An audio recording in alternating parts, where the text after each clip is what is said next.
Hello. Hi, എല്ലാവർക്കും നമസ്കാരം. 21 ദിവസം നമ്മൾ ഈ ഗുരുവായൂർ സെറ്റ് ഇട്ടിട്ടാണ് നമ്മളത് ഷൂട്ട് ചെയ്തത്. അപ്പം ഫസ്റ്റ് ഡേ റെഡിയായി എല്ലാം സെറ്റായി. ഞാൻ ഭയങ്കര എക്സൈറ്റഡ് ആയിരുന്നു. കല്യാണപ്പെണ്ണ്, നല്ല കോസ്റ്റ്യൂം, നല്ല ജ്വല്ലറി, മുല്ലപ്പൂ, ഭയങ്കര എക്സൈറ്റഡ് ആയിരുന്നു.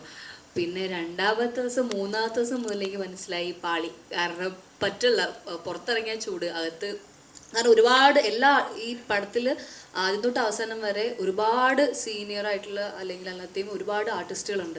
അപ്പം എല്ലാവരും കൂടി ഒരുമിച്ച് വരുന്നതാണ് ഈ ക്ലൈമാക്സ് മൊത്തത്തിൽ, എല്ലാ ആർട്ടിസ്റ്റും.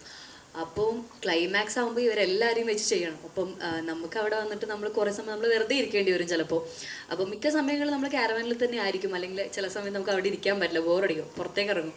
അപ്പം അങ്ങനെ അത് ഷൂട്ട് പോയിക്കൊണ്ടിരുന്നത്. ചിലപ്പം നമുക്ക് ഉറങ്ങാൻ പറ്റില്ല, കാരണം എനിക്ക് ഇത്രയും സെറ്റ് വെച്ചുകൊണ്ട് ഉറങ്ങാൻ പറ്റില്ല, റെസ്റ്റ് എടുക്കാൻ പറ്റില്ല.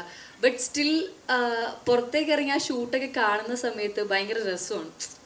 കാരണം ആ ചെയ്യുന്ന രീതി, അതായത് എല്ലാം ഷൂട്ട് ചെയ്തേക്കുന്ന ഓർഡറിലായിരുന്നില്ല, ബട്ട് സ്റ്റിൽ ആ കണ്ടിന്യൂറ്റി ആദ്യം മുതൽ അവസാനം വരെ അത് പിടിച്ച് ചെയ്തു. അപ്പോൾ അതൊക്കെ എനിക്കൊരു ന്യൂ എക്സ്പീരിയൻസ് ആണ്. ഇത്രയും വലിയൊരു സെറ്റിൽ ഇത്രയും സീനിയർ ആയിട്ടുള്ള ആൾക്കാർ കൂടി ചെയ്യാന്നുള്ളത് എനിക്ക് ഭയങ്കര ന്യൂ എക്സ്പീരിയൻസ് ആയിരുന്നു.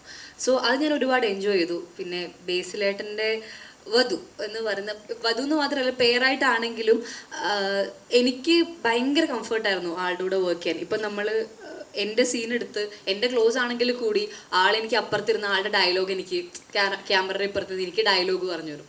സോ അത്രയും കംഫർട്ടബിൾ ആയിരുന്നു, അത്രയും സെറ്റായിരുന്നു എനിക്ക് ആളുടെ കൂടെ വർക്ക് ചെയ്യാൻ. അതേപോലെ ഇപ്പം എല്ലാവരുടെയും കൂടി മൊത്തത്തിൽ ഇപ്പം ഇവിടെ ഇരിക്കുന്ന എല്ലാ ആർട്ടിസ്റ്റിൻ്റെയും കൂടി എനിക്ക് ഒരുപാട് കാര്യങ്ങൾ പഠിക്കാനും നല്ല എക്സ്പീരിയൻസ് ആയിരുന്നു. അതേപോലെ എൻജോയ് ചെയ്തൊരു സിനിമയാണ് ഗുരുവായൂർ അമ്പലനടയിൽ. രാജുവേട്ടൻ.